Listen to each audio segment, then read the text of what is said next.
Welcome, ladies and gentlemen, to another episode of Ultima Final Fantasy, the ultimate in face-meltingly fast beating of Final Fantasy games, Final Fantasy podcast. I'm your host, Caleb. I am Joe. I don't know what you're talking about, by the way.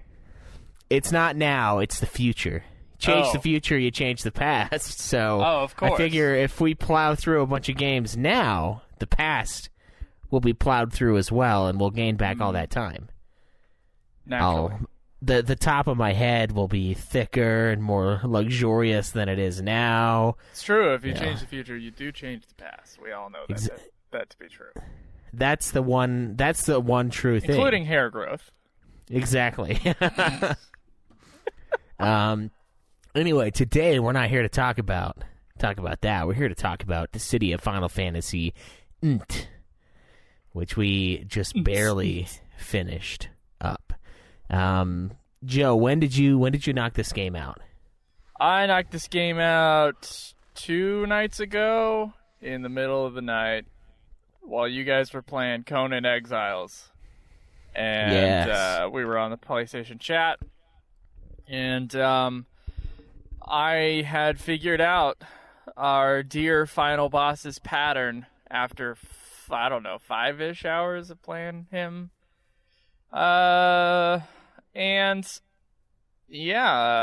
had to deal with the second form, which was fun. And kind of figured out his pattern. And then I beat him after many, many, many tries. Yeah. My final time was 23 hours and 23 minutes, by the way. Which, it's funny, because when we talked last, I believe I was stuck on Leviathan, and I had gotten to Leviathan. I remember looking at my time, probably like after the first couple tries of Leviathan. I think I was like 9:45. Oh, really? And I want you to know right now. Okay, so 9:45 to get through story. There's like 5 storylines you can go through, and you have to do at least 2 of them to unlock the final boss. Yeah, it's the weirdest setup ever. Yeah, so 1 story track plus the other story track to its story track final boss. 9 hours and 45 minutes. Now, that includes time that I went into gauntlet mode and leveled up, and then also found out there's a Y'shtola trick, and I leveled up some more. And then I got to Leviathan at 9:45-ish. Then I was stuck as fuck. Now, let me tell you, there's Leviathan, there's a cutscene, and then there's Shinru. That's it. That's all that's left there, okay? Yeah. And it took me from 9:45... 9 hours and 45 minutes to 23 hours and 23 minutes to get through those 3 things. And it wasn't the cutscene. There's not a movie in there. No, the cutscenes are about 90 seconds long max in this game. So, it was all Leviathan. I say about evenly split, honestly. Leviathan, really? Cutscene, Shinru, the final fuckface boss. So I played half my game twice, about 13-ish hours worth. Just being stuck in some way, and like either grinding some more or fighting the boss over and over again, and it counts all the time. I mean, at least this game, unlike some other games like Revenant Wings, when I'm stuck on a boss, I'm not going back to my save point and my time isn't resetting. Yeah, you don't get the game over screen. You get you got your ass kicked. All that time. It counts all of it. So every second. This game is really good about that, actually. I like that.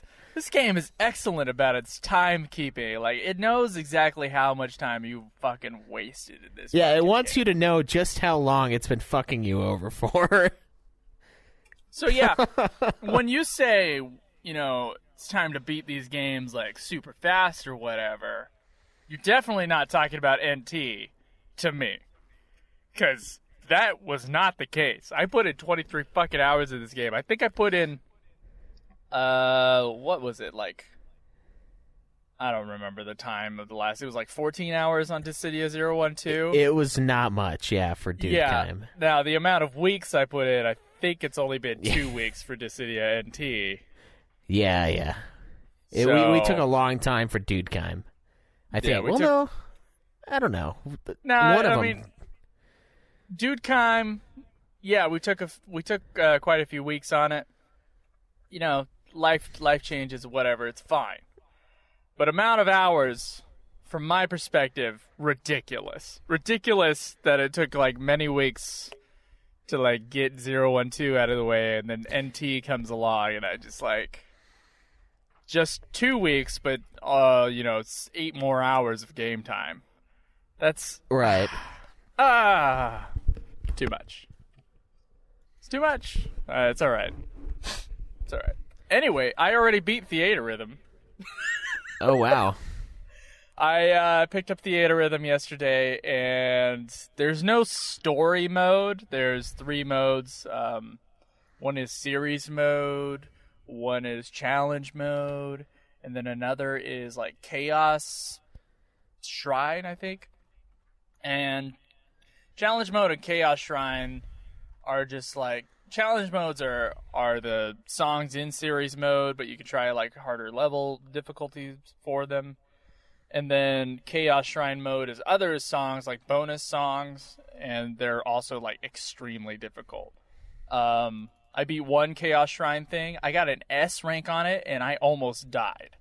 So I have that's how hard that shit is. Like, it's like, well, you almost died, but at least you passed it. Here's an S ranking on Theatrythym. But anyway, that means 2 of them are just kind of like bonus, and the only thing that has like a linear set path is series mode, which I got through yesterday in like 3 hours. So I beat Theatrythym already, and I put out a poll on Twitter to ask our listeners to say, what they count as done for Theatrythym Curtain Call, and it looks like the highest vote is going to beat every song. Which is 200 songs, so it's going to be like 6 hours of gameplay. But, that's alright. I should also beat that very soon. So the Theatrythms will be not savored, unfortunately. They will be plowed, because they're so short. And they don't actually have a storyline. They have, like, a bunch of, like, little quest modes, but there's no like final boss or anything. They have super bosses, but there's nothing that can really count in our linear way of doing things on this podcast. So just kind of dabble in everything and get one of those modes like done all the way through, and we're good, I think. But yeah. So as far as like when we change the future, we change the past. Those 2 games are going to be really fast, and I've heard Mystic Quest, which is our game after that. I believe How Long to Beat had it at like 10 hours. So yeah, not too bad. We got 3 really short games, then 3 pretty long games. Yeah, so stay tuned for that. Yeah, I think we might just review Theatrythym next week if you're down. Dude, we might have to review both the games at once because there's not much to talk about with Theatrythym. I'll be honest. Yeah, I played it. I mean, honestly, like, if we spend the same amount of time that it took to get through the entire game, like, if we could talk about it for that long, I'd be surprised. All we could do is go like, wow, the music was great. Okay. Yeah. But we'll see. I think you might agree on this or disagree. I don't know. Might have to do like a double episode where it's Theatrythym and Theatrythym Curtain Call. But anyway, we don't have to talk about any of that. Just letting you guys know, if you got any like Theatrythym reviews, leave them on the forum. Yeah, get them out there because it's going to be upon us very soon. Yes. Shall we talk about Dissidia NT? Yeah. Let's get right on into that. So, Dissidia Final Fantasy NT is a fighting game with action role-playing elements, developed by Koei Tecmo's Team Ninja. So Koei out of Tecmo house. Games.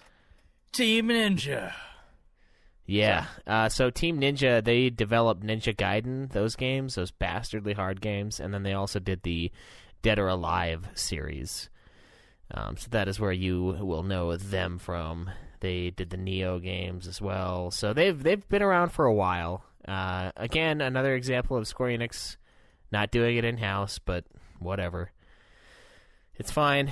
It's fine. They just needed to have it ported to PS4. So the initial port came out for the PlayStation 4 January 11th, 2018 in Japan, January 30th, 2018 worldwide. And it's a port of the Japanese arcade game released none other than November 26, 2015. We talked about that on this podcast. We did. We talked about all this on this podcast when it was coming out. And the excitement was palpable, dude. Especially for the PS4 release here. And gotta say, did it deliver? Did it deliver? No. Spoiler alert for the rest of the podcast. Yes. It did not deliver. Not deliver what we wanted, at least. No. It delivered something. So how much, what edition of Dissidia? I know you got, the regular-ass whatever edition to send to me via Amazon. Appreciate that. What edition did you get of Dissidia NT? I got the collector's edition of it. So I've got a little statue of Warrior of Light. I've got the steelbook case. And I think there's an art book up there. There are a lot of art books above me right now on that shelf. I think one of them is from this game as well. So yeah, I got a bunch of cool looking stuff. Okay. And how much did it cost you? $200. $200. Okay. Yeah. And how much time did you spend in the game? So as we were talking earlier with Joe's playtime, I got 2 Shinru in 10 hours. And I beat the game and I did a couple other things. And then when I last looked at the clock, because Joe told me to tell me his time, or tell me the time, and I forgot. But I didn't do a whole lot. Not a whole lot. It was 13 hours. So, I mean, that's... It's 200 divided by 13. Not a very good number. Is what it is. It's probably like $17 per hour to play this game. That commands quite the price. It does. Now I will say I'm gonna go back and I will try to work on getting the platinum for this game because I want to platinum all the FFs, right? And this is gonna be a really fucking hard one to get. But I can't really do that yet because if we're gonna be blowing through these Dissidia or these Theatrythym games, I'm gonna have to play that pretty heavily this week and then start Mystic Quest up. Because part of us, we kind of want to make that deadline, kind of have some time in between our last episode and the release of Final Fantasy XIV's new expansion, and then so kind of wrap up the games, do an episode on KupoCon, and then the expansion drops when we leave KupoCon, and then we come back home and we can kick that back up. So we're gonna try to work real hard to get there and just kind of catch up to where we wanted to be a year ago. We wanted to be done almost by now. Not done, but done with all of the Final Fantasy titles, and then working on the Mana games. Our finale date is 16 days away. So we'll be a couple years short of that. But I knew we were going to do that. We already talked about it on the show. But I'm going to try to beat Theatrythym, Curtain Call, and Mystic Quest this week. If I can. I'm going to try. But Dissidia NT. God. Yep, so wow. Game was directed by Takeo Kujiroka, produced by Ichiro Hazama, Yosuke Hayashi, and written by Kazushige Nojima and Sayori Itamuro. Nojima, of course, I believe wasn't he the one that wrote that Turks, the Kids Are All Right thing? I think, yeah. He's one of the writers of FF7, I think. Let me check. But keep going. So those were the kind of the heads behind the game itself. The composers, Ishimoto, Kenji Kawamori, and Tsuyoshi Sakido. But of course, we know from these Dissidia games, really the real composer, almost exclusively Nobuo Uematsu. Yeah, almost exclusively. So the original arcade title was actually announced during the Japan Amusement Expo trade in Chiba, Japan, on the 14th of February in 2015. Square Enix released or Sony Computer Entertainment president at the time, Atsushi Morita, revealed that the game was being developed with the core technology of the PS4. Square said they wanted to release it for arcades first, while a console version would not be available until at least a year after the launch of the arcade version. Kind of an odd decision right there. They decided they wanted to put it in arcades initially. I don't know if that's like an idea to get more people to test it for you or what before it comes out, but they knew they wanted to put it on consoles eventually, but they wanted it on the arcade first. Not sure how to feel about that, but that's how it was. They also hinted at the possibility of adding Noctis from 15 once the game was released, and they announced that. They revealed him in September of 2017. So one of the other funny things about the development is Kujiroka, he mentioned that there's a possibility of the game becoming an esport and being released outside of Japan. So the idea was that this was going to take off like crazy. Oh yeah, they were on this. They were on to something right there, I'll tell you what. I don't think any of them had played the game when they said that. Yeah, not yet. Guys, this is going to take off. It's going to be great. Yeah, so in June 2017, that's when the PS4 port was formally announced alongside the release for North America and Europe. And NT, the scenario for it was written by Nojima, and he was also a supervisor for the game. And it was kind of like based on a draft by Dissidia and 15's writer, Sayori Itamuro. So it was like a big group project as far as the actual story and the writing for the game goes, which, we'll get into as time goes on. The game was sort of decently received. The PS4 version, when it came out, it sold 105,667 copies in its first week in Japan, which made it the best-selling of the game that week in that country. And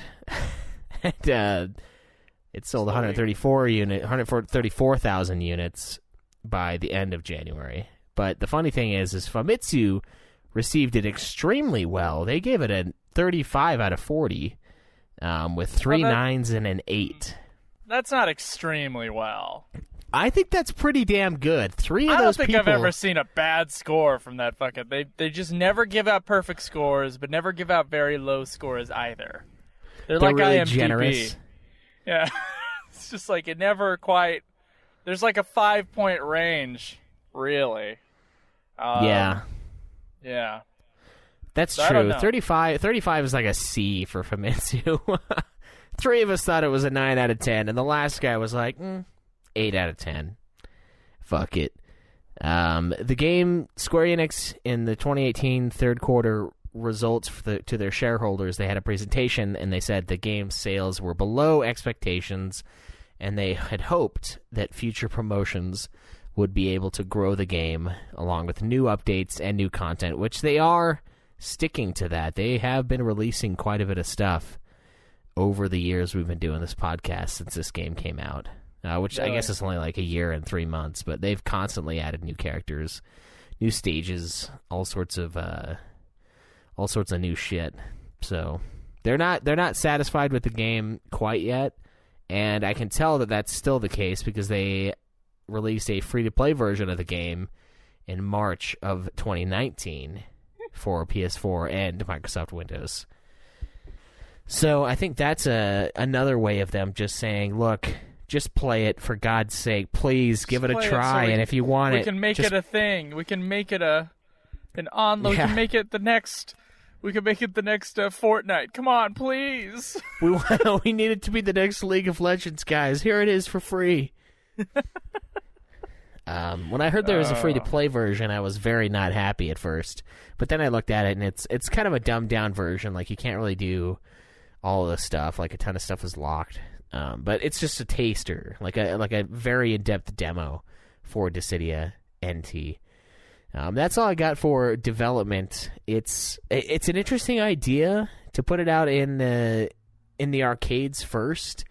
Like, it's weird to say. It's weird that they approach this with the idea of, okay, we're going to put this on consoles eventually, but let's put it in the arcade first. Like, if I were on the development team, I'd be like, what? So are we making an arcade game or a console game? Like, no, both. Okay. All right, well, I guess we'll see how this works out. And then we saw. Yeah. So it seems like a bizarre development and release tactic with this. Like, I don't know of any other game that I can think of that has done this, where they knew they were going to put it out on console, but then they said no, arcades first. But then again, arcades are basically dead here in the West. You know, we have a few little hole-in-the-wall arcades here and there, but by and large, they don't exist like they did out here. So maybe it's more of a reasonable idea in Japan. I don't know. I feel like the U.S. is just too spread out. Like, it's like the way we build and shit. We're just too spread out to have collective places like that do very well nationwide, like an arcade. There's still they still exist for sure. I know there's a couple where you're at in Provo. I'm sure there's some here. There are. I haven't seen any, but I'm sure there's some here. There's like video game themed bars here. I've heard from coworkers that have arcades in them, but there's no like culture around the arcade like there used to be. Yeah, you'll have like, it'll be like an arcade at a movie theater, and it's just like an archaic remnant of when those were big deals, and they just haven't torn it out yet. Well, yeah, and it's a way to get, kids that have been dropped off by their parents to spend more money. At the movie theater while they're waiting for their show or they're waiting to get out. But yeah, I think splitting the PS4 and arcade effort is a bit of I think that might have been a mistake. Just because it doesn't fully feel complete. Like, it feels like there's something missing out of this game. I don't know what it is, but I guess we'll talk about it in gameplay. Yeah. But, yeah, that's kind of a messy idea. Certainly, I don't know, man. Okay, all right. It's all gameplay stuff that I want to talk about when it comes to that. But there's one thing in development you forgot to mention, and that is why it's called Dissidia NT, which I just looked this up. It's called Dissidia NT. NT stands for New Tale. Tale. New Tale. Okay. So there you go. That was the mystery for me for forever. That was eating away. That was eroding the confines of my mind. I'll tell you what. Honestly, at this point, I'm just like, fuck it, whatever. It's just two letters hanging out on the cover of this game. Let's just keep going. I can't have another dude Kime on my hands. I got too much Kime on my hands. Gross. I Kimed all over my hands, and I don't want to do it again. You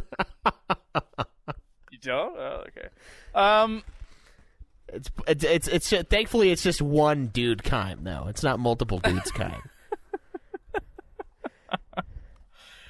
All right. So that's what we got for development? Hell yeah, that's all we have. All right. Well, we should be able to get through the story section in about a minute. Yeah. So the story of this game is set long after the events of the previous two titles, but before the arcade version, apparently. Apparently. Okay. Whatever that means. I guess the arcade version's slightly different. So it's a conflict, once again, good versus evil, good guys, protagonist versus the antagonist of the games. But this time, the names have changed. We have Materia, who is the goddess of protection, and Spiritus, who is the god of destruction. Well, yeah, they can't do Chaos and Cosmos anymore, because Chaos and Cosmos are gone. That's true. The cycle was broken. Yeah, right? the cycle was broken. They made sure not to... They made sure they had to do a prequel next with Dissidia Final because they fucking took away their two big forces that even, like, put all the characters together.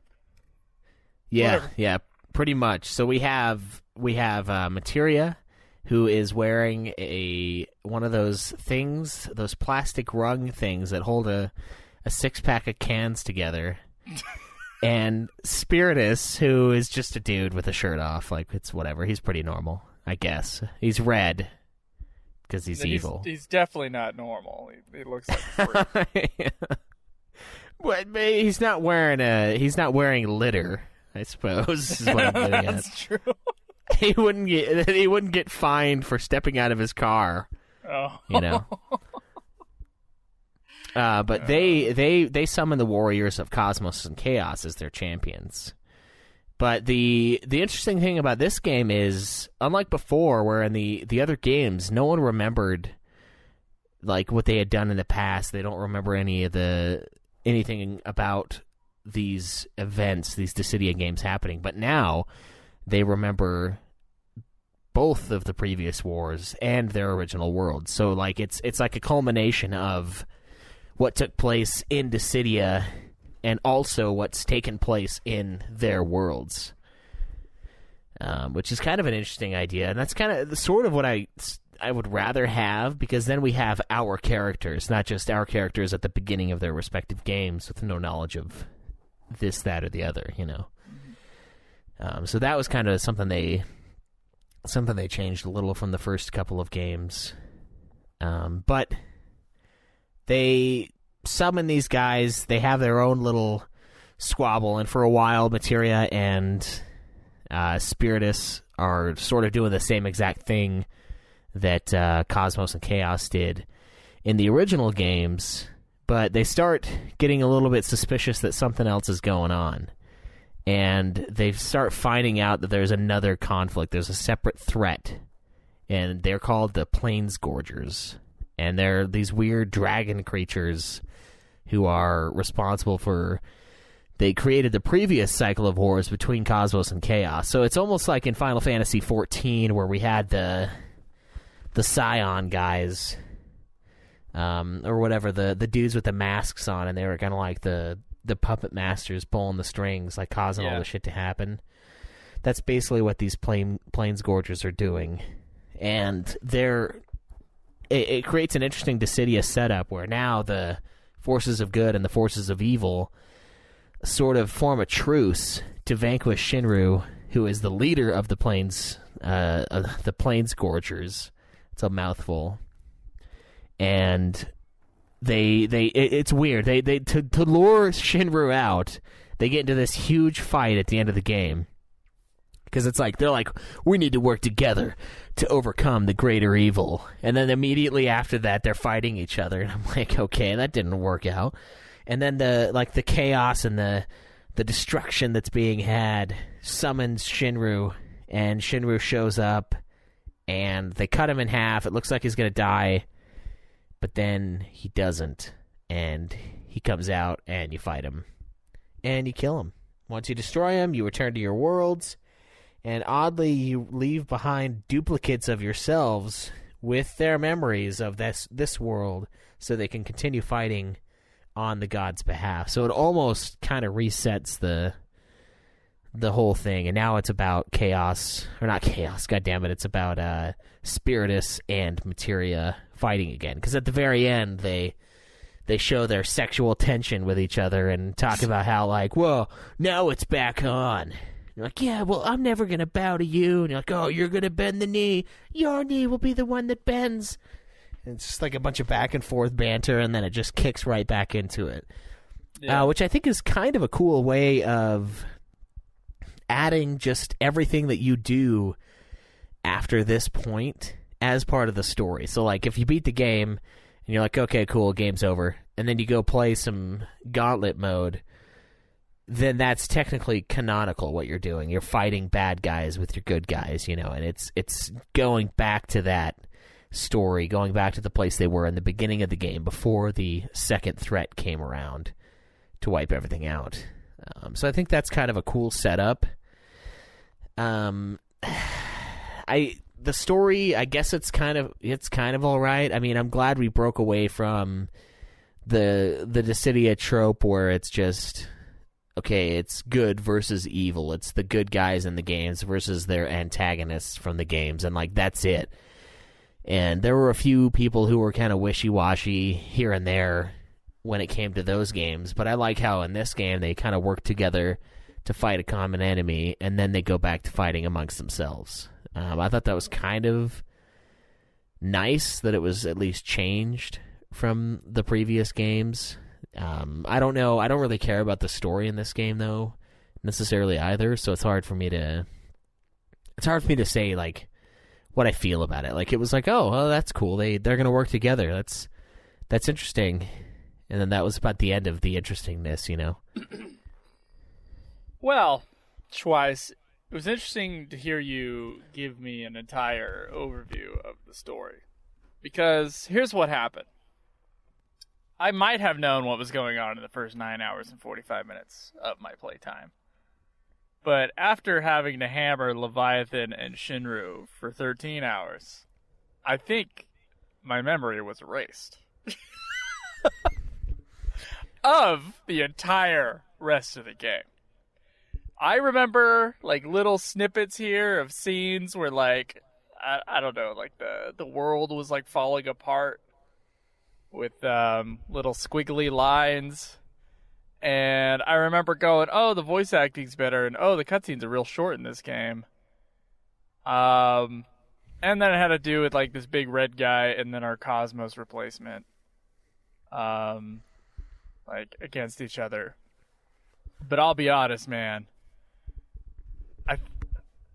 Just, like, all memory of that was erased from me after having to play those two boss fights for way past the amount of time that I saw the cutscenes in between. Yeah. It's like it was the memory of the story of this game was, like, bludgeoned out of me.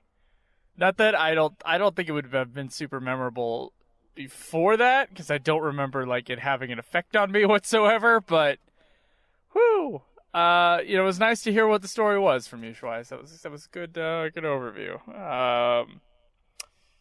All I can say is aesthetically it's better than the last two games in that the script writing is smoother. They probably put more effort into it because it was a title coming out on a big console, the PS4, as opposed to one of the handhelds, which always get kind of the short end of the stick.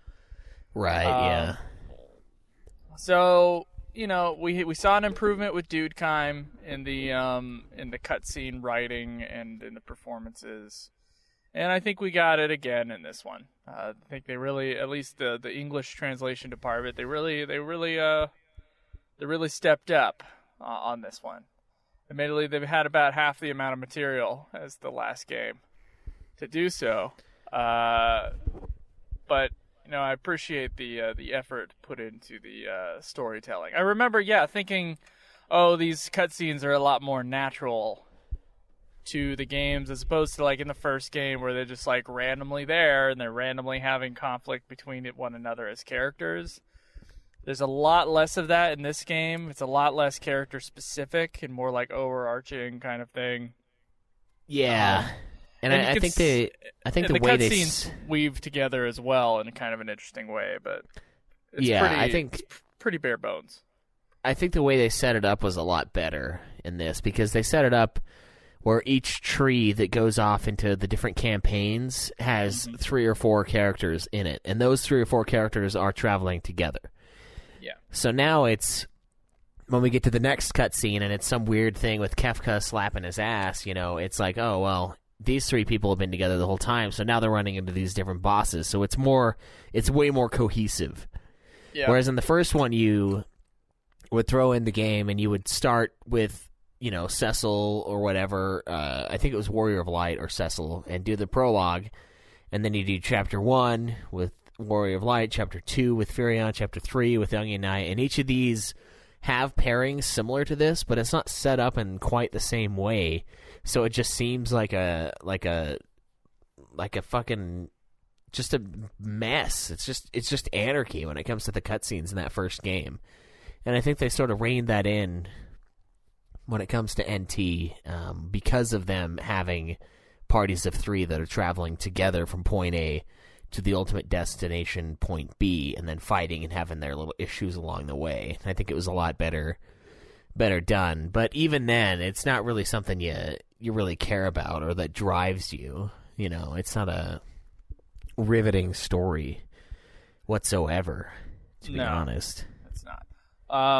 Otherwise, I probably would have remembered any of it. Yeah. But yeah, I thought it was fun. I mean, none of these Dissidias have had, groundbreaking stories for me or really groundbreaking character development for me. So, honestly, I appreciate the fact that, they know it's a fighting game. Move on, with the story thing. Right. If you think about this for too long, nothing's going to make sense as far as all these characters being together. And why are all these characters, why do they happen to be from Final Fantasy brand worlds? That's interesting. But yeah, I appreciated all that. The story mode is interesting because this game is not built around a story mode. This is something we haven't brought up yet. The game, when you go into the main menu, is automatically telling you to go into the online play. That's what it wants you to do. And then there's a gauntlet mode, which is the offline play, where you just it's basically the arcade mode just for Dissidia NT. And then there is a story mode, but in order to get parts of the story mode unlocked, you have to do things in either the online or the offline gauntlet modes in order to build up your player level. And every time you level up to level, I think, 32 or something like that, you get a Memoria. And then you use that Memoria. The only thing you can spend it on is unlocking the next little bit of the story. So in the last games, in Dissidia 1.0, you would go into, it had a certain amount of chapters. You would go into the chapter, and then that would have a certain amount of floors that you went through. And they each had their own enemies, and they each had their own bosses. And you get to the top of floors, or you get to the top of floor 5 or whatever, and then the game would be, or that chapter would be done, and you move on to the next chapter.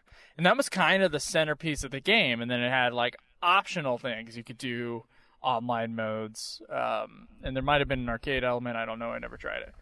And so that was kind of the thing. And Dissidia Dudekheim, as we call it here on UFF, it had a variation on that where you had like this open world thing, and then you would go in, there'd be a floor of stuff, and then you'd go and then either pass through the floor to the rest of the map, or else you'd hit your final boss and then you'd fight through it. This one, it's like, do the other shit that we made this game for, and then we kind of gave you a little story mode as like a bonus that you can unlock and get through really fairly quickly if you leveled up your shit well enough and you play the game well enough. I assume that the people who can do anything in online mode can probably beat the story pretty easy, because the online mode is brutal. Did you play a few online matches? Yeah, I played a few online matches. I did a little of everything in this game. So that's kind of what the game is built around. So the story mode is almost like a bonus thing.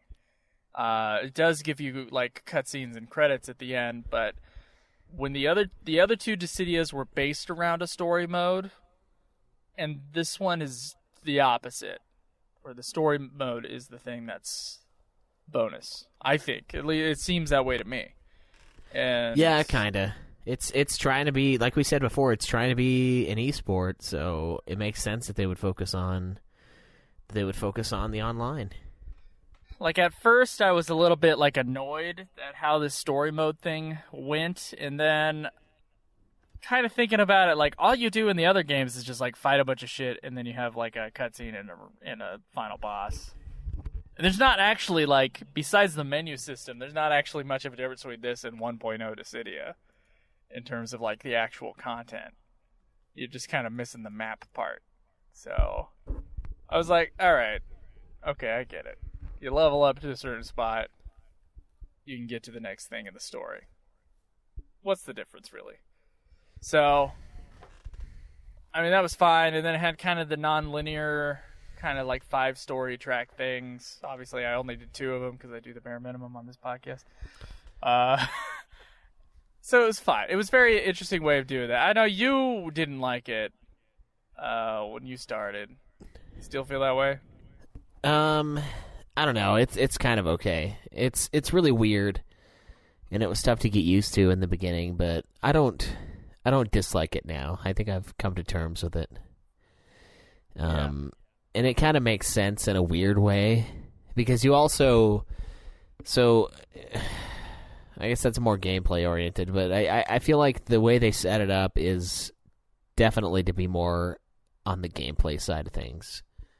And the story is just kind of like whatever. And you unlock parts of the story by doing the other gameplay modes. So like the game wants you to play the game. It doesn't want you to really experience the story because it knows that the story's not that great. But it knows that you want to do gauntlet mode. It knows you want to do these core battles and stuff like that. So that's kind of where the focus lies. And I don't necessarily dislike it anymore. I've kind of accepted it and kind of understand what they were going for. Yeah. When it comes to that, so it's fine. Yeah. And the story to me is, well, whatever. That's honestly, guys. Yeah. Just go. It's just whatever. Yeah, it's not terrible, but it's not good. So it's just there. You know, it's good that they did something with it, and I like that they played around with the formula a little bit. That's always nice, but yeah, not what these games are for. All right, Schweiss. The game is for what? It is for the game play. That's right.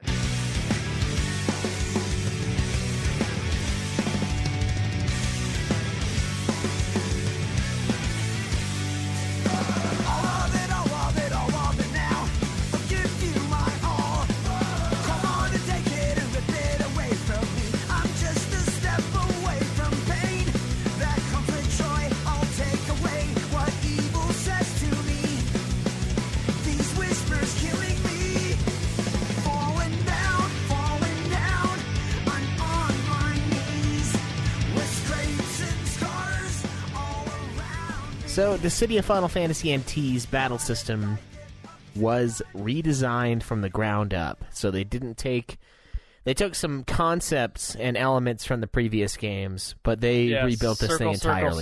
Circle, square. Exactly. That has remained.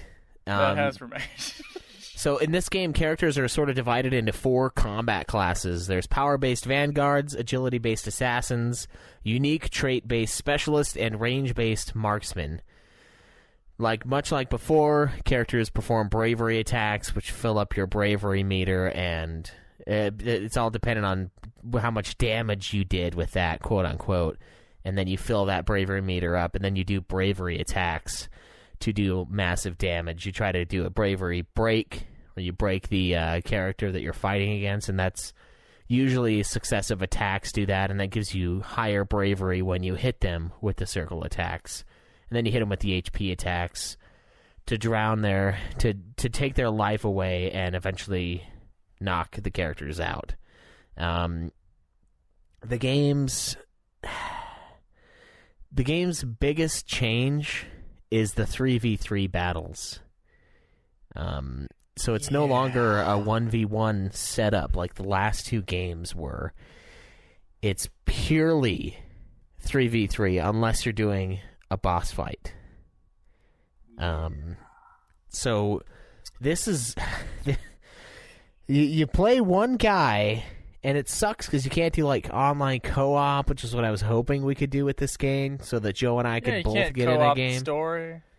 Yeah, like we can't co-op the story. We can co-op our own demise online against the the lords of Dissidia who remain in that game, but we can't co-op against Shinru or anybody else. So it's just you and then two AI characters that are summoned in. Yeah, when we say the lords of the online, we're saying the people who actually still play this piece of shit game day in, day out, online all the time. So guess what? They're ridiculously sick at the game. That's what they are. This game is their life. They're playing Dissidia NT online mode. They took what Square said. They're like, we're gonna make this thing like a competitive thing. This is gonna be the next Fortnite. This is gonna be the next League of Legends.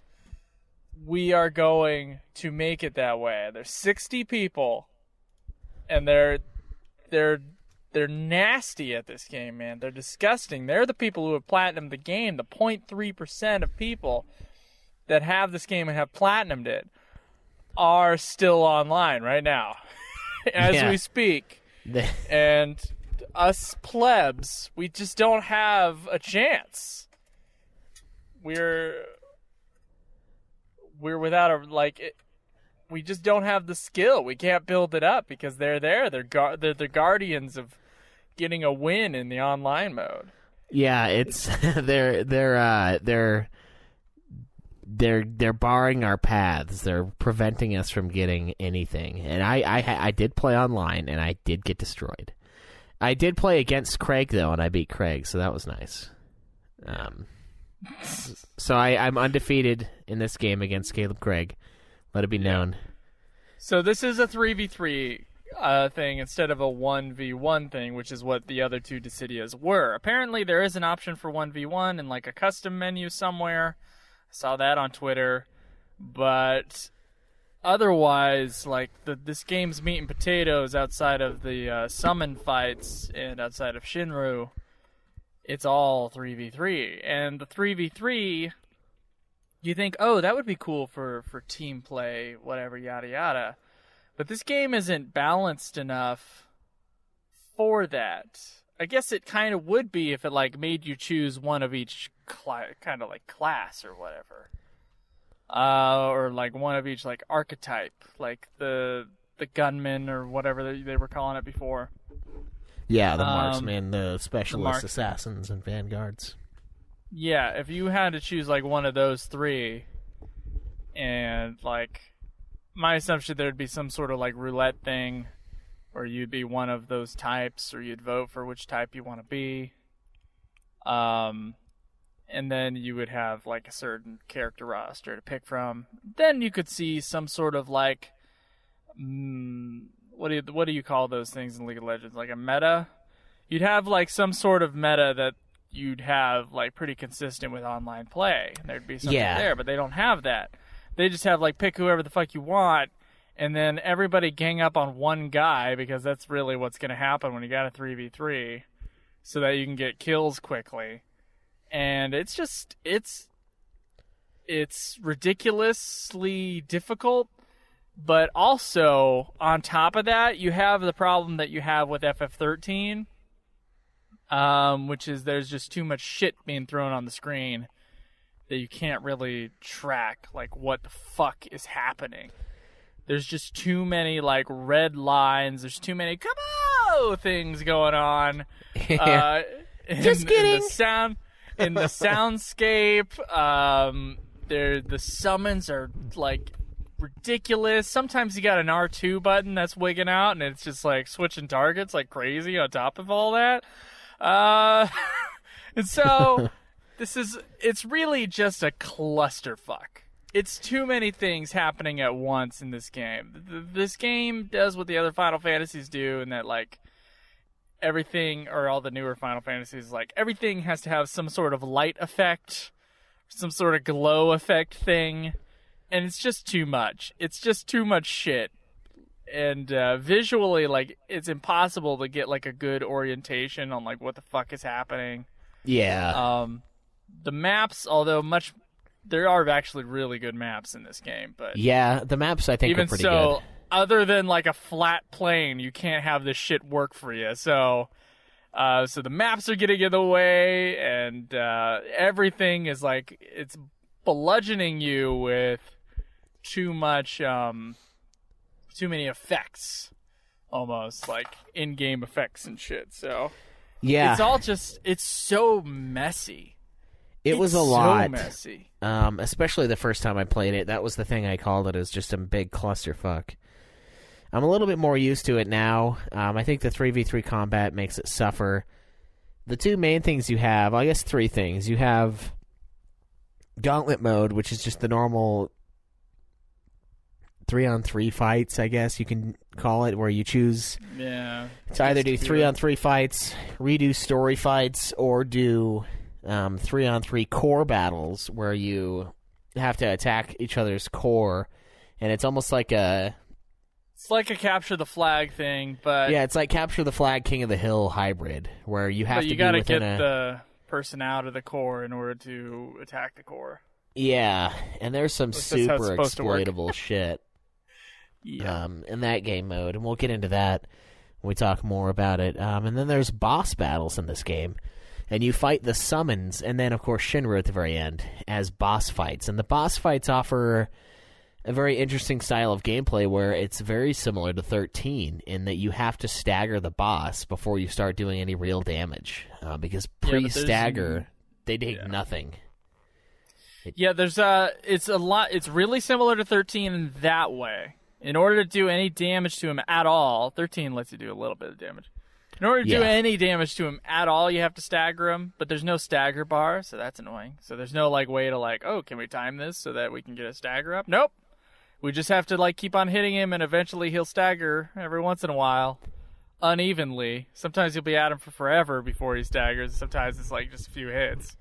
Yeah. And then so there's that part that's like 13, but the levels themselves and kind of the pattern of the bosses is really close to 14. Yeah, it feels a lot like FF14 because you've got AoE attacks going on. You've got like certain patterns that the boss does that you need to memorize. Certain moves you have to pull closer, and then other ones you got to get the fuck out of there. Like it feels like we're playing 14 again, almost. It really does. I could imagine that like FF16's combat could be like this, but more streamlined and shit. Like you could like make something out of like this action play with the staggering, with the FF14 map, the danger map sort of deal, and the timing and all the shit that has to go with that. So it's a amalgamation of Dissidia combat, FF13 combat, and FF14 combat in the boss modes. And those, I mean, that shit is... Ifrit was kind of easy. That was the other one I had to deal with. And I tried Shiva. I couldn't kill Shiva, but I just figured I needed to keep on trying on Leviathan. Yeah. But those are real fucking hard. If I wasn't clear enough at the beginning of this episode, how difficult Leviathan and Shinru are. So many different types of attacks. The timing on Shinru especially is so precise. You have to be so precise with that timing. And it took me a lot of tries to get it down. To like figure out like, okay, Shinru does this, I do this. And then I get ready for the next move, no matter what he's doing. I can't like be like, oh, can I chance another hit on him? No. Nope. Yeah, no. The answer's infinitely no. Nope, because no matter what, like, if I try something right then, that's going to be the time that, like, oh, he's going to do the fucking tidal wave move, and I'm in the middle of this thing, and I don't have enough of the fly around power left, and then I get fucked. So that was awesome. But I did eventually figure it out, so I feel good about that. Schweiss was having trouble in the game, and I told him to switch to Y'shtola. Yeah, And, so for me, it wasn't so my much... pattern. I don't know. I was playing as Tidus for a long part of the game, and he's who I beat Leviathan with. I got close on Leviathan. I got close on Leviathan with Tidus before, but I never beat him with Tidus. Yeah. And so I had to do Y'shtola because his tidal wave move, it's brutal. And if you can't get out of the way of that thing, you're just immediately one of your 3 lives. You get 3 lives in the boss fights. Yeah, you have like a weird team gone. HP gauge. And usually when you're playing the normal fights, when your teammates die, it takes a chunk out of that. So there are like 3... You get 3 lives in normal like gauntlet mode play. Mm-hmm. But in the boss mode, it's you that gets 3 lives. You as the player. So you get 3 deaths, basically, and then it's over. Yeah, those... I mean, Tidus it was hard to beat Leviathan. Leviathan was brutal. But when I got to Shinru in the game, the thing that was killing me the most was just how quickly he snaps around, like his snap movements. And I was playing as Tidus again, and I was right up next to him. And there was just no escaping it. It was almost like I just had to get lucky to avoid either his tidal wave move, his like spin thing that he does and then launches the walls of purple. Those were always causing me problems, and then just his straight up like pretty much everything he did was like horrible when I was playing as Tidus. Everything he does except for like his sunburst move, or like it's just instant horribleness. Sunburst in the bubbles, but right after the bubbles will be something atrocious. So you have to like dodge the bubbles, get your gauge back up right in time for the next move that he's about to do. Yeah, and that's another thing about this game. We have like almost like a stamina gauge at the bottom of the screen. So when you're flying away, fleeing, and like dodging from enemies, it'll chunk the stamina gauge away. So you can't just endlessly fly around and try to dodge shit that way. You have to eventually land and face your enemy, you know. And it was it was impossible with Tidus, dude. It was so fucking hard. And then when I switched to Y'shtola, like I knew basically how to beat him when I got Y'shtola, so it only took me like 6 or 7 tries once I switched over to her, and then I beat him. But a lot of it's just super precise timing. Like when he gets done with an attack, you attack once or twice, and then you go back to flying around, landing, dodging, and then like getting back up in the air to move around some more. And the most frustrating part about the boss fights is definitely the fact that you have to stagger him before you can deal any damage to it. It's sort of unfair.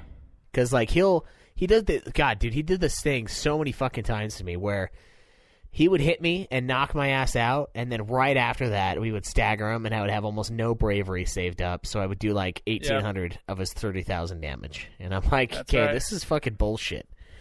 This guy knows he's getting weak. You want to have Tidus because building up bravery with Tidus is really fast. Yeah. But, I mean, it's just too risky. You're right up next to his fucking face.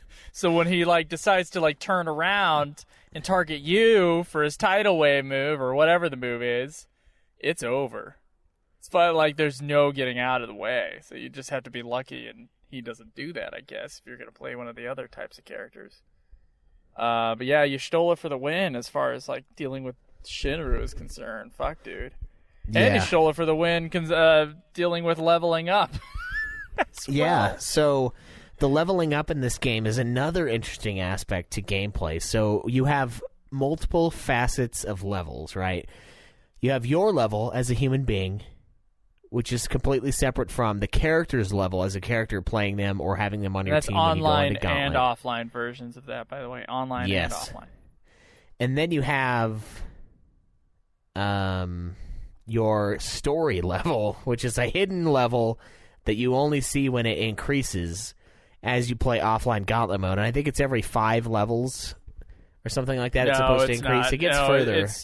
It gets more like it's a shorter span for earlier levels, and then it gets like further and further. I had to level up like fucking 12 times in order to get story level 7. Yeah. And that increases your HP, and I That might be it, but it increases your ability to survive during the boss fights.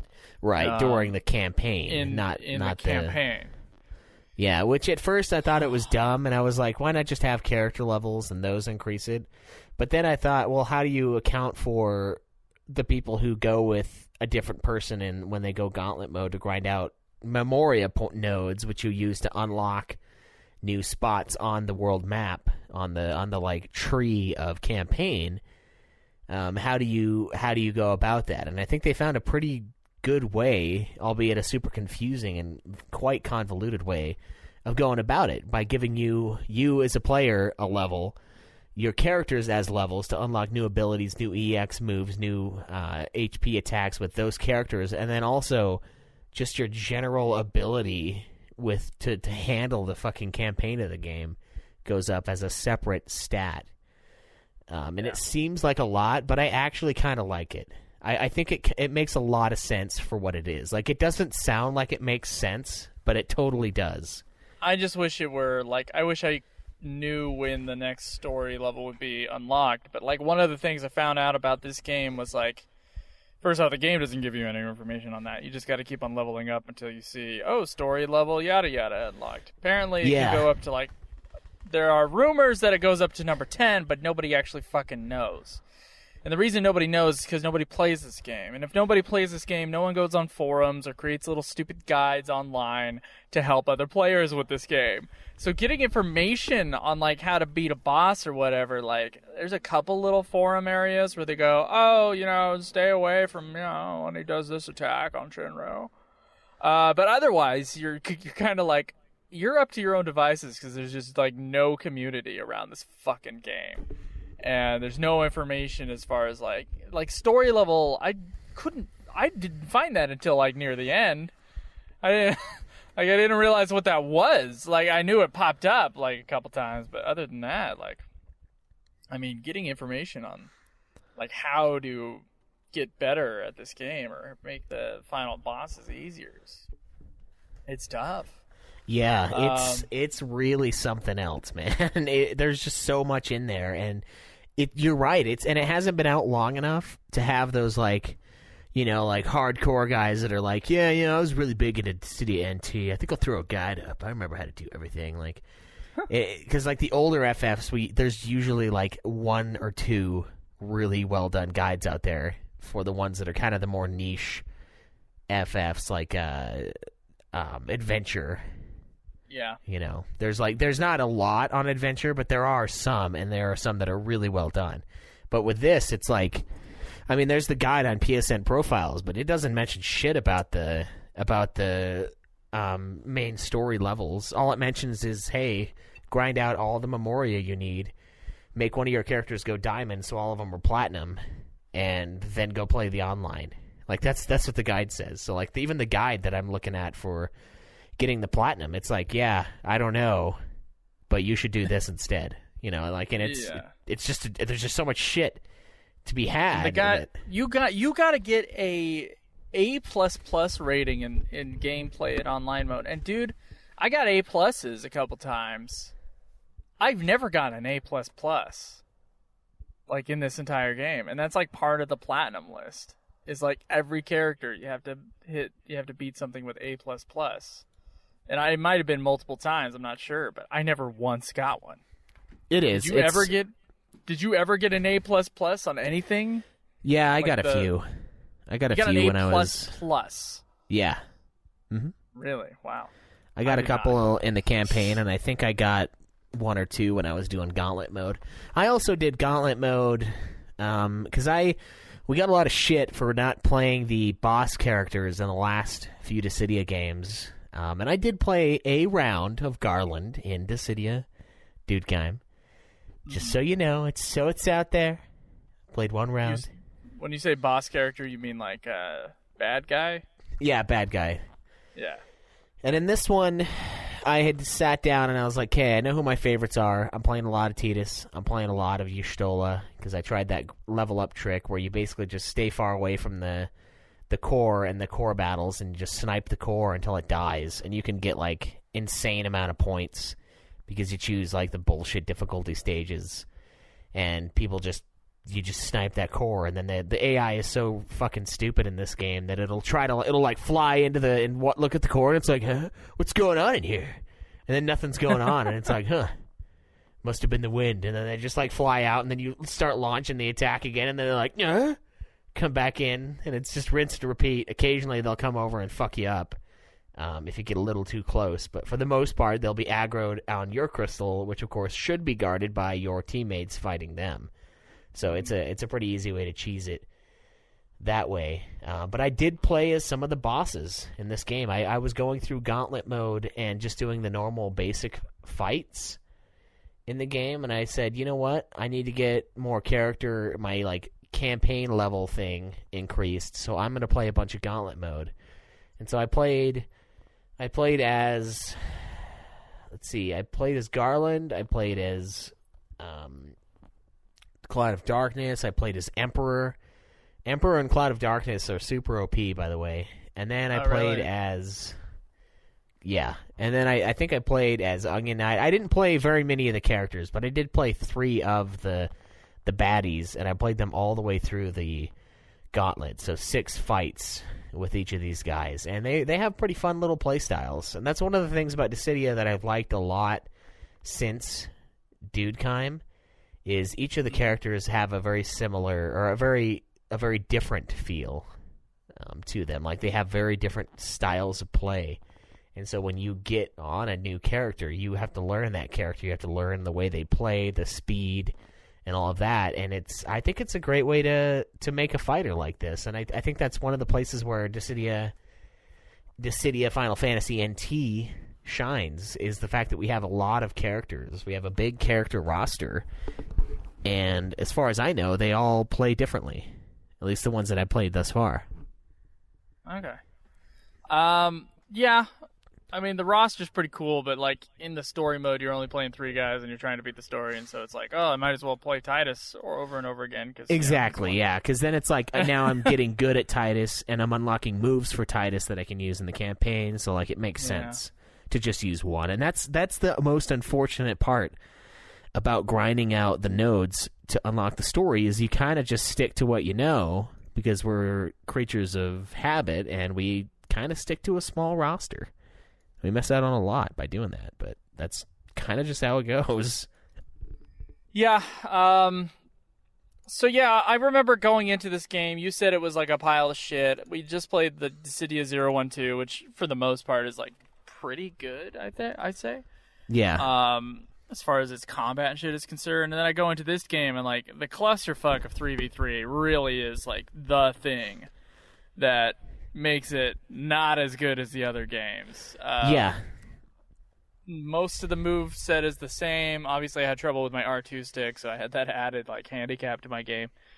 But other than that, like, it was still pretty smooth, pretty good with the combat. It's just like that visual overstimulation and audio overstimulation. Come on! Over and over again. I had to turn off. Oh god, yeah. Yeah. That was fucking annoying. Like, they throw out the fucking Moogle voice at you like crazy in this game. So other than the overstimulation, I think the game was like pretty mechanically good, except for its base thing of 3v3 being the default, and the 3v3 just does not work very well as a game variant. So I came in and I was like, well, it's not as bad as Schweiss said it was, but it's still not great. And I feel like, 1v1 would have made this game a lot better. Just straight up. Would have made this game a lot better. I did you ever utilize the EX skills in the character customization? I did. I had the other guys use provoke and shit on the bosses so that he would target me less. I didn't. HP regen and bravery regen on my guy. Oh, nice. I didn't mess around with those very much. I changed a few things around. I usually stuck to the mighty strikes, and poison, because poison I could shut down Shinru's his bravery gain. It would like corrode his bravery a little bit, and so when I would get hit by something big, it wasn't as big as it could have been. Okay, so you kept it on default. Yeah, and I don't know. I kind of had it to where I wanted the guys to be the ones that were in there doing the nitty gritty as I flew around bullshit like and just launched shit at the guys. At the enemies. Yeah, that makes sense. So it worked out pretty well. I did mess with my stuff a little bit, but I kind of found a good formula with a lot of the starter abilities. Yeah, with making such a big character roster and doing online stuff, obviously they had to simplify everything, and that's the only thing that you could change. Is like you have like 2 little skills or little boosts that you can mess with to help your game along. But other than that, it's like the character of your type is pretty much the same as every other character of your type, except for how how the moves look, and sometimes they're a little slower or faster, but they're pretty similar. I think that was a good move with the size of the roster. It took down a lot of the RPG elements that the games before it had, but I do think it kind of makes it a stronger experience overall because that's just one less thing you're worrying about with this huge roster of characters. Or it would have if there weren't 3-on-3. Exactly, yeah. Almost everything about it is like the same or slightly better, except for that one gigantic detriment that is like the cornerstone of that fucking game. So, I mean, I'm kind of like mixed on this game, but overall, it's like I didn't like getting fucked for 13 hours. And I did not like the 3v3. And I tried the online a couple times. I tried it, I think, 3 or 4 times. And there were so few players like playing this game that one of the times like I was waiting for a party for forever, and then eventually it just gave me AI characters and it counted it as an online game. Oh wow, that's yeah. That's gonna be kind of nice though, right? Because then you can just grind out. That was the only one I won. AI characters. It's easy unless you do like the insane difficulty, and then they will fuck you up. So that's kind of how it was. The summons in this game are just like, I don't actually know exactly what they're doing. They just like, when you summon them, you're going to get fucked up. Or when when they summon them, you're going to get fucked up. When you summon them, they're going to get fucked up. That's all. Like, bombs the shit out of your bravery. That's what summons do in this game, which is alright. I don't really know what the difference between any of the summons were. They have certain stats, like some of them up your bravery. A lot of them like destroy the other person's bravery. They'll like give you boosts to certain things. The only ones I ever noticed were the ones that were like destroying my bravery. So there you go. Yeah. It plays. Those are kind of similar to the other one. They're a little. They're more in your face when you're fighting, but they also don't mean as much. I don't feel this time around. Because before it was like a big deal when that summon came up and it fucked up one of your numbers, because you'll have like 10,047 or 10,000 something, bravery saved up, and it'll like take one of those digits away, and it's like fuck. Now it went from a two things left of the comma to one thing left, and now you're pissed. There's not really anything that brutal, but you do get destroyed if you don't get out of the way of the summons, and it's kind of a nice thing because you can dodge a lot of it.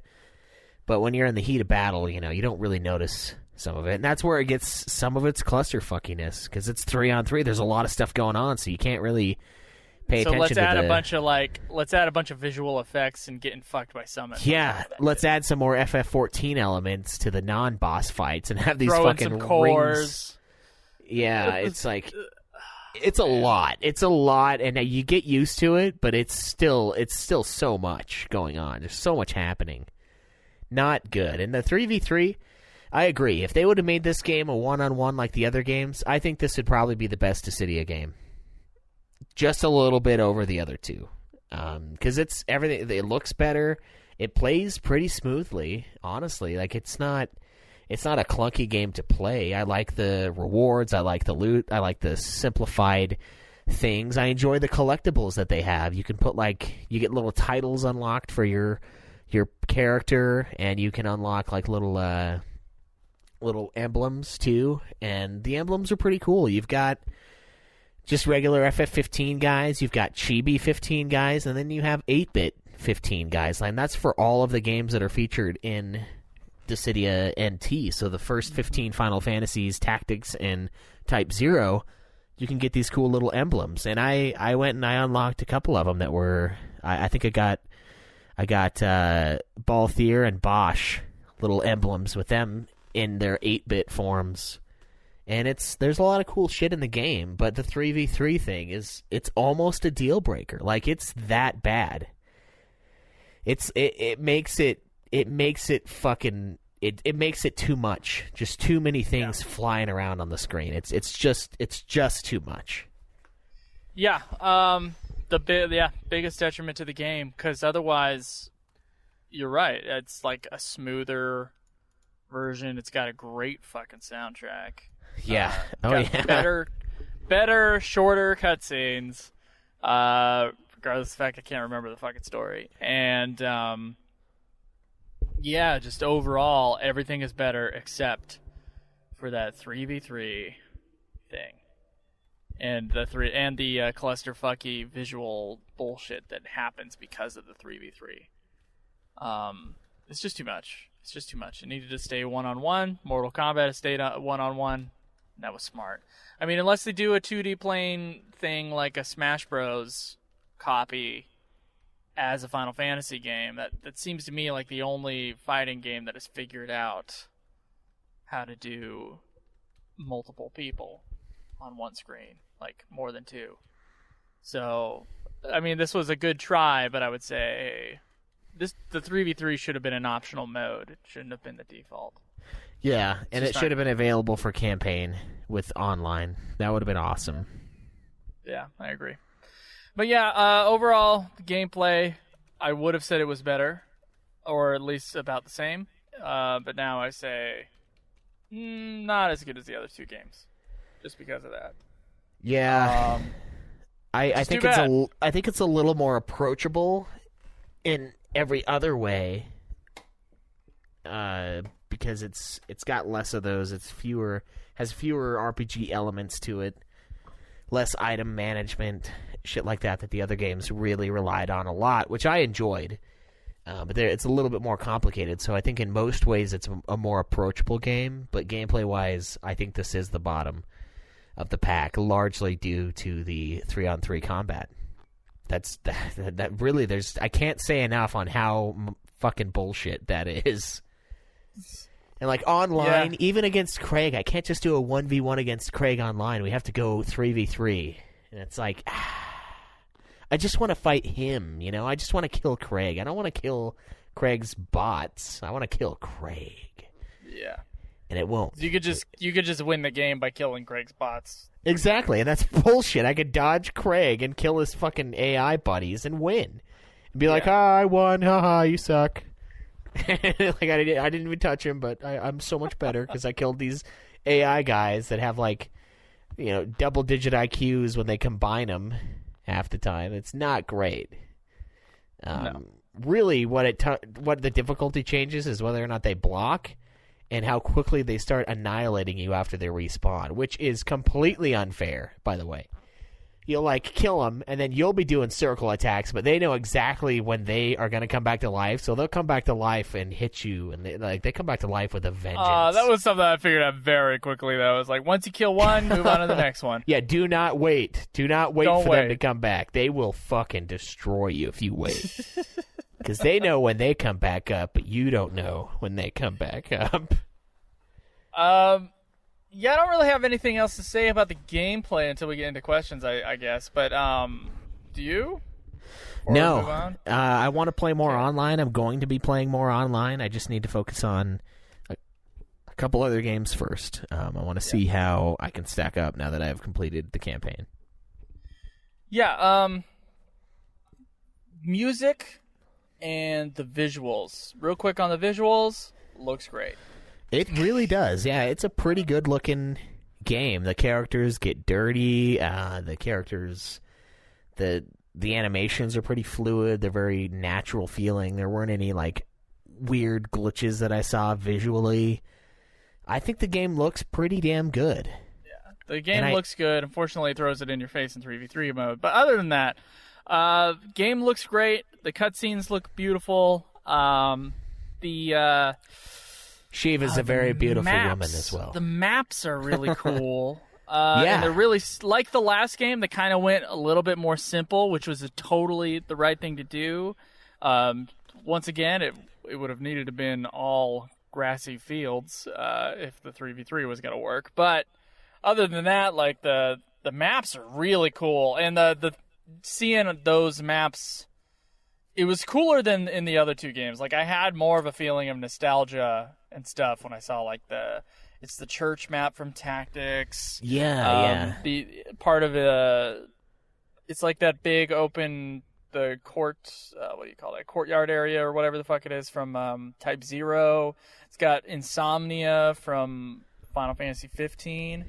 Just really good map design, and it just felt right, and I thought that was really awesome. And it's a PS4 game, so the graphics are the best in the Dissidia series for sure. Yeah, and the character animations and stuff, all very unique, very cool. You know, Kefka, in my mind, is never going to be as clownish as they've made him in the 3D versions of Kefka. Yeah. You don't think he's thought, slapping his ass all the time in 6? No, I mean, like, he's got, like, the cackle, and he wears very colorful clothing. And I know that his, like, original art thing, he looks very unique, but in my mind, he's never quite that way. He's a bit of a dandy, but a dandy doesn't necessarily wear the umbrella neck collar. Yeah. So I don't know. I always had like the sprite version of Kefka is more my Kefka. This Dissidia Kefka is hashtag not my Kefka. Yeah, but, hashtag not my Kefka. But, I mean, it was fine. It was fine, whatever it was. He's not my Kefka. There's a pretty sweet, the scene where all the characters are fighting against each other. I think they might have used it for the trailer of the game, but in the game, that's a pretty cool cutscene, just like seeing all these characters. Like, it's Lightning v Sephiroth. Thought that was pretty cool. Yeah. And it kind of, the mixed bag of like, ooh, who's fighting who in this cutscene, I thought that was actually pretty cool. I might have thought it was dorky before, but this time around, it was like, oh, no, it's like, I get to see all these characters. And it's kind of interesting because most of the games that we're about to play as we finish up the weekly show, most of them are retrospective-ish games of some kind, except for Mystic Quest. They're all like looking back on the series, so it's totally like appropriate, and that's just one of those like little, oh, look at all the like when you had those discussions with your friends about you know, who'd fight who and who'd win kind of a thing. It's all there in that cutscene. I thought that was pretty cool. Yeah. So all the visual aspects of this game, with the exception of how it affects the gameplay, I thought looked really good. Yeah, it's a great looking game, and I totally agree. The nostalgia feels, you know, playing those 11 and 12 maps in the game. I was like, I remember this place in 11. I remember what hell we went through here. And wait till you play Theatrythym. Yeah, it's even more. Yeah, dude, it's all the songs you remember. It's just like, ah. Oh. It's the member section. Remember when? Member? It's the Member Berries Final Fantasy thing. Yeah. So that's the look of the game. And then the sound and music. Voice acting is so much better than the other two games, even the second game, which was an improvement on the first game. And every time you go into the game, I thought this was fucking corny, but like the Square Enix, what are the companies? Team Ninja, Koei Tecmo Games. It's each of the characters and their voice actors like will just say the name of the thing. It's like a random one. Then you got the Koopa voice like talking to you half the game. You could turn that piece of shit off. Yeah, you need to. By the way. All that stuff is pretty cool. Luckily, there's when you're on PSN chat. There's something about okay, look, I got a PSN chat qualm here.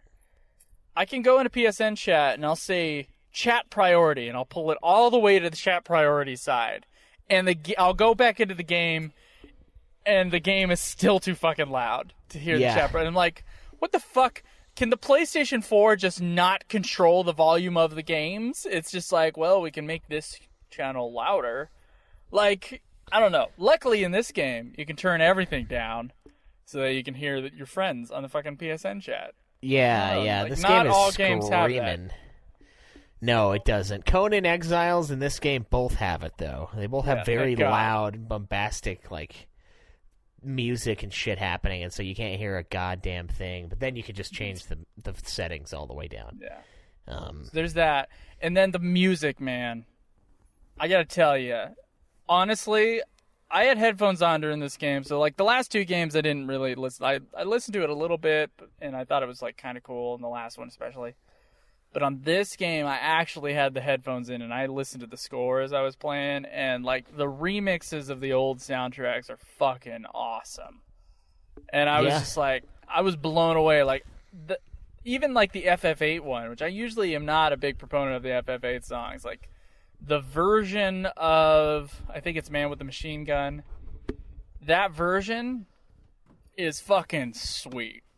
And almost all the songs in this game were just, like, awesome and really, like, battle ready, and, like, I loved the remixes of the old Final Fantasy games. The original tracks for the summons and Shinru, they're still pretty good. They're not, like, they didn't blow me away, but they were fine.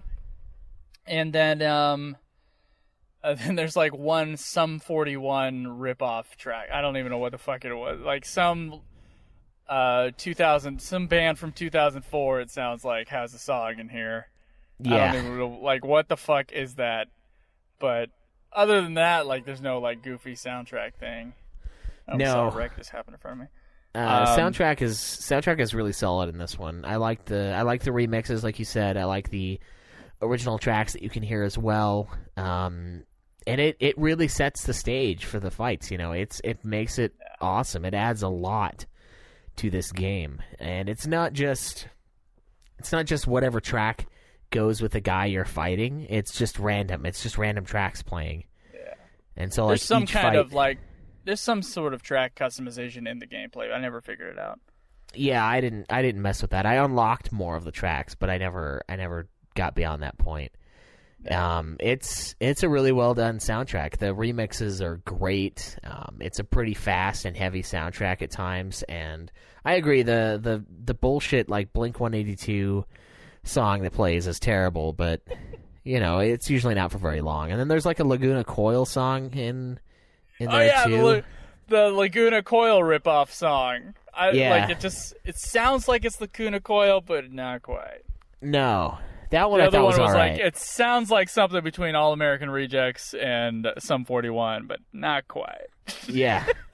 We have a lot of not quites in this game. Yeah, there's a lot of not quites. They should have done it. Dissidia NQ. Dissidia not quite. Oh my god. There's a like a hard rock song for one of the Mortal Kombat games. I don't remember if it was, like, Deadly Alliance or Deception. But there's, like, a music video you can unlock in one of the old Mortal Kombats. There's just a band that is, like, the most, like, kind of Crossfade, kind of Nickelback. Like, it was in the same era, almost, as, like, this shit that's going on here. And it just reminded me of that. Like, they can't get the big band to do the song. They got to get a band that sounds like the other band, but isn't as good. They're never going to be as good as the band that they're trying to rip off. Yeah, it's just so funny. Oh my god, it's just another. It's the second time I've seen that, and it's just funny to me that it was in a Dissidia game that we get the. I'd say it's Sum 41. It's like the Sum 41 ripoff group coming in and doing it's like shitty. Equals 42 or something.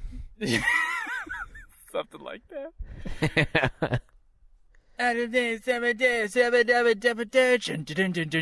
Yeah, something boy bandy, but with, like, a heavy edge to it.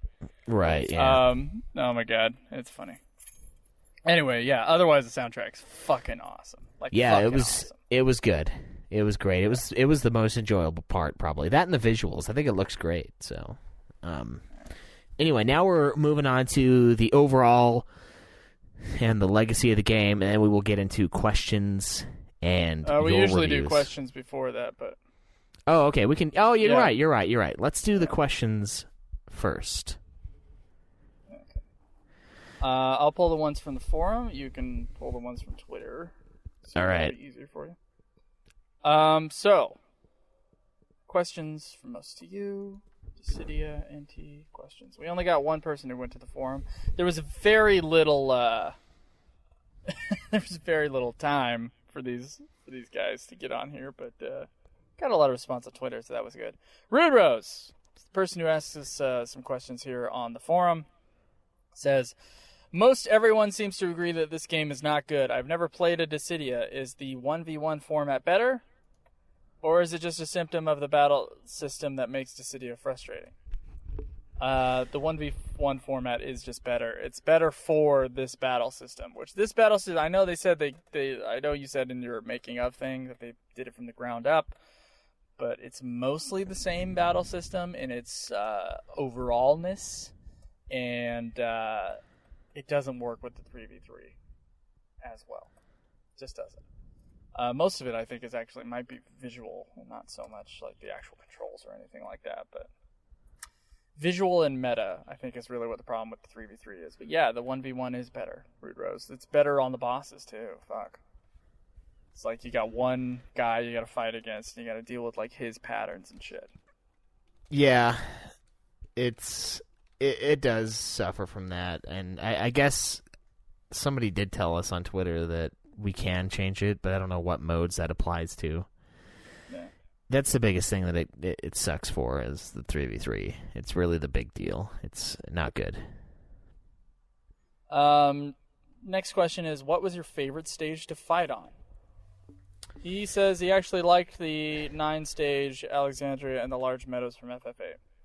What was your favorite stage? I liked the Eden 13. That one was pretty cool. Oh yeah, and then that one was cool. I liked the one from 11, and then Orbone Monastery from Tactics. I like those ones a lot. Yeah. Oh, and Besaid Island. That was a great one too. Insomnia was basically the Insomnia from 15, so I thought that was pretty sweet. Obviously, they made 15 and this game very close to each other, so they kind of got that one right. The 13 stage was like really cool to be able to run around in that area, because in 13 you stay in like the one little track. So it was kind of cool to see the 13 world expand. But my favorite one, I want to say it's like, is it Pandemonium from FF2? Yes. FF2 or 3. Fuck, oh dude. Yeah, Pandemonium from FF2. I thought it was a really cool area. It's a pain to do the core battles in that area because it's just a smaller area. So like other things get aggro to you, but I thought the design of that area, it's cool in the 2D version in FF2, but it's also very cool in this version, the 3D version. Our next question. Was there a certain type of character you enjoyed the most? I think the marksmen were my favorite. I particularly like Ace from Type 0 and Golbez from 4. Yeah, I don't really have a choice here. I was using Titus and Lightning a lot in the Gauntlet modes before my 945 point, and then I realized that I needed to use Y'shtola in order to actually beat the fucking thing. So Y'shtola became my favorite character because I could actually get out of the way of the fucking tidal wave moves from both those bosses. Yeah. Y'shtola was up there. I liked what I played of Emperor and Cloud of Darkness a lot as well.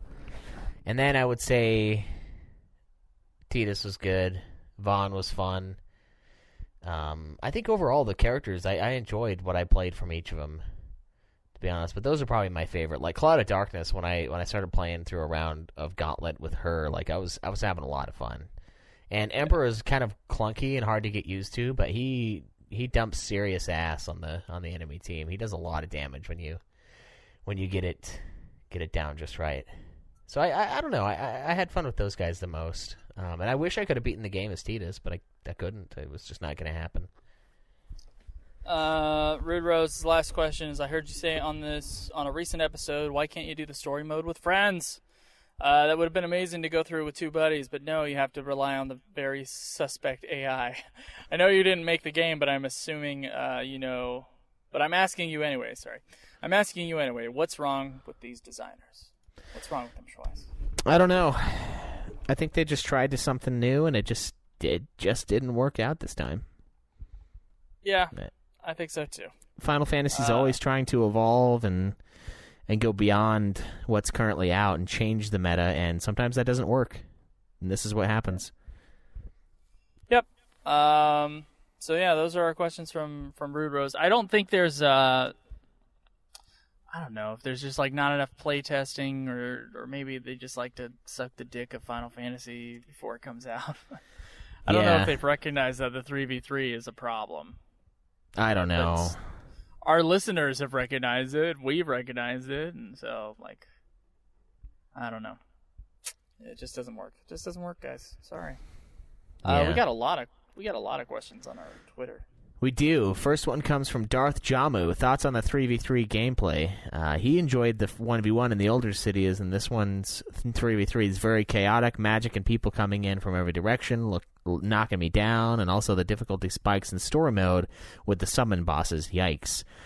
We already talked about the 3v3. 1v1 is better, and that is a good point. The difficulty spikes like crazy when you get to those bosses. Like, I don't feel like the game really gets you ready to fight the bosses that you have to fight. Like, when you get to Shinru, like, you are not prepared to fight Shinru whatsoever. And I know the game is set up in kind of a weird way, so you are really the one that chooses to get to Shinru when you get to Shinru. But I feel like they could have done a little bit of a better job of kind of scaling it up over time instead of just having these huge points to overcome in the game. Yeah, I think a lot of the better Final Fantasies are a little bit more steady with their difficulty growth. You know, the player gets a little better and the game gets a little harder, and so it like consistently keeps the game relatively challenging the whole time, as opposed to just being like some sections are like way too easy, and then you're like, oh, I'm king of the world, and then they hit you with like a wall. I don't like that. I feel like it's like dishonest gameplay mechanics almost. Like, come on. Yeah. Jamu also goes on to say he always wanted a 2v2 or 1v1. They never added it, and the last boss is pure evil. He fought it like 30 times straight and just could not do it, but 1 year later he did it, and he was kind of underwhelmed and didn't really go back to Dissidia. The game is still all right, though. And then another guy responds with, there's always been a 2v2 and a 1v1 option through custom lobbies and sparring matches. I'll have to look into that because I would like to play against Greg 1v1. I don't know. I mostly just wanted to get through the story in this game, to be honest. But I will be going back and playing more of it. Scott Spot says, thoughts on the villain characters, as in playing as them. I feel like you guys are ignoring half the roster when you talk about who you enjoyed playing as. Yeah, I mean, I guess we kind of are. But there's also, in the previous games, there's not really a campaign for some of those guys. You open it up after. Like, yeah, and you open up the ability to play the campaign with the bad guys in it, Dissidia Final Fantasy. I'll be honest, man. There's very few games. When we created Nude Clan, the show, and we created the rating thing, I mean, there's a reason why replayability is its own section. Yeah. Because, like, I mean, the game can be good, and then, like, as soon as the end screen hits up, you can put it down and not feel bad about it. There's certain games that are like that. But then there's other games that, like, after you hit the end screen, it's like, oh, but I gotta go get more. Unfortunately, this game isn't one of those games. None of these Dissidias have been one of those games where it's like, oh, fuck, I want to do that again. Yeah, I mean, even you went back in Chocobo Tales and did some extra stuff, right? Like, even you played around and got some more cards and some more of the mini games. Because, like, it's just fun. You know, like, it's like, well, I mean, yeah, we beat it. But now we can just mess around. We have a few days till the review. Got nothing else going on. Let's do some of these, you know? And it's... Yeah, there's certain games where it's fun enough to do that. And it's a lot, like, the main series FFs, I'm seeing these fucking, like, things in Theatrythym and stuff. Now, obviously, those are, like, the big cornerstone games. You spend a lot of time in them. There's New Game Plus and FF15, which I might have just accidentally gotten rid of my save file. I don't know. But it's like... those things are still pulling me forward. This just isn't one of those things. It's just not one of those things. Yeah. I want to go back. And you also have to take into consideration when you guys played Dissidia, you played it in 2008. We're playing it now, and we're not. It's not the thing until the next Dissidia game comes out. You know, we approach games in a different way for the podcast. So like it's we don't have this 500-hour save files, the 300-hour save files, because we went through every little thing, because it wasn't the new thing that we wanted to kind of explore when we got to it. It was old and outdated, and we were just running through to experience the story and not much else.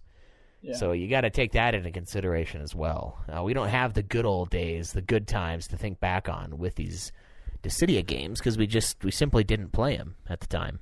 So yeah, it's a different kind of playing too. Like, we're just getting to the end, but honestly, like, knowing myself, like, I wouldn't have fucked around in this game very much longer than I already have. Yeah, exactly. So Explicit Baron has one for me. He says, is it better than Conan Exiles? Because fuck that game. No, Conan Exiles is awesome. I don't think it's better than Conan Exiles. It's so different from Conan Exiles, though, that it's pointless to be asked. Conan Exiles is both a piece of shit game and also pretty addictive. I've played it a little bit, and I played it all night, and I realized this is going to be one of those games that's going to ruin my life if I keep playing it, so I had to put down Conan Exiles for good. Yeah, it's a biggie. Yeah. So, Angry Ass Black Dude, as someone who's only played the NT beta and thought it was the worst fighting game I've ever played, is there any hope for me to enjoy the older Dissidias? Yeah, there is. They're good. They're not as clusterfucky, so the reason why you didn't like the beta was because there was so much going on, you'll probably like the other Dissidia games. Yeah, and you'll get used to the control scheme and the other ones. And then you'll come and just, like, destroy these things. Like, there's nothing more annoying than a tutorial after you've played the game before. Yeah. By the way, Theatrythym, no thank you for not having a skip tutorial option for Curtain Call. See, that's why Conan Exiles is king. No tutorial at all. Nothing at all. Nah, there's a middle ground. You gotta have tutorials be an optional thing. Oh, okay. Come on. So, Larry Beaver... Oh, go ahead, sorry. I was gonna do Larry Beaver's question. I'm looking at it right now. Was there any point where you were tempted enough to say, fuck this game, I can't beat this boss, and are we just gonna review it as is? Schweiss, why don't you answer this one? Well, for me, I was getting pretty mad, and then when I finally played as Y'shtola and realized that I could be miles away and still hit Shinru, it wasn't so bad. So I don't think I ever reached that point. I reached the fuck this game point, obviously. I think everyone who's ever played it has reached that point, but I never reached the point of not wanting to do it. Now, Joe, on the other hand, he reached the point of no return, and I mean no return to him calling me on and recording this podcast as we sit here, kind of no return. Joe was like, he got on his thing where he's just like, I can't do this fucking game, man. I'm gonna quit doing this stupid, fuck this fucking games. I'm so tired of these Dissidia games. They're so brutal piece of shit games. I just want to fucking quit this show. Like, I'm done. I hate it. Fuck this. And then, of course, he beat it, like, the next day. So I think Joe definitely got to that point of just incoherent rage.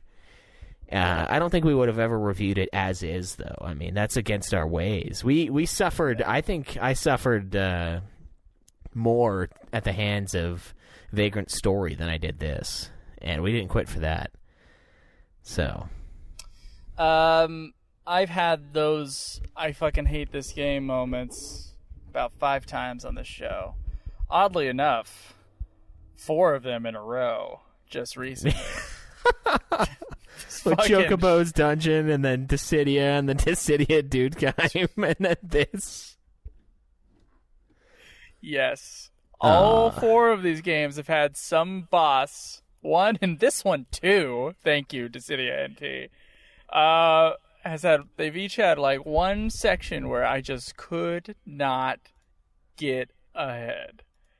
And I was just stuck forever. Fucking Chocobo's Dungeon. Fuck that game.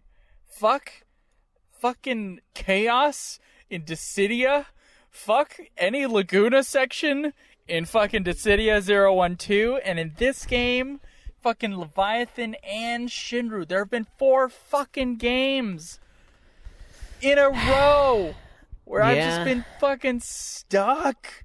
Just fucking brutally stuck. Schweiss And let's add in other podcasts. Let's add in some Nude Clan. Let's add in having to restart fucking Alone in the Dark, A New Nightmare, twice. And let's fucking add in a little bit of Bounty Hunter.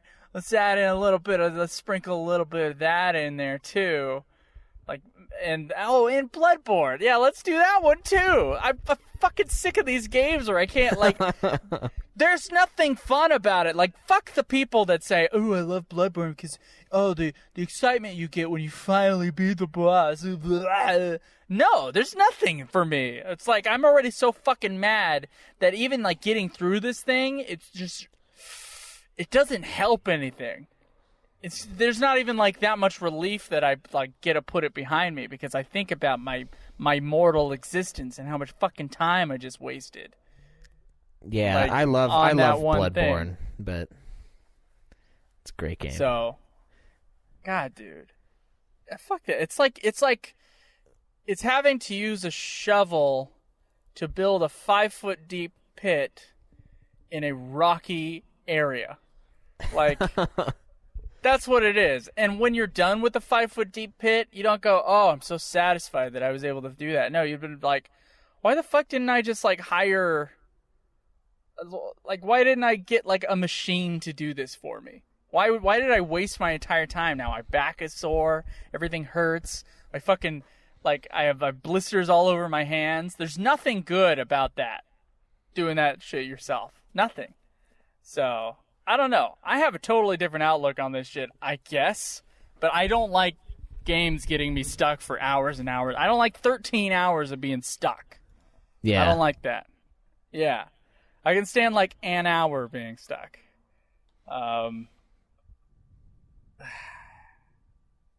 Some kind of optional way to level up in a fun sort of way so that I can come back and defeat the boss later like most of these FF games.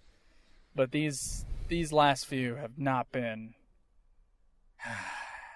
They've just been when you're stuck, you're also being it's also repetitive, and it's just terrible. It's just terrible. I don't like it, man. I hate it. I hate it so much. I hate it when a game doesn't give you.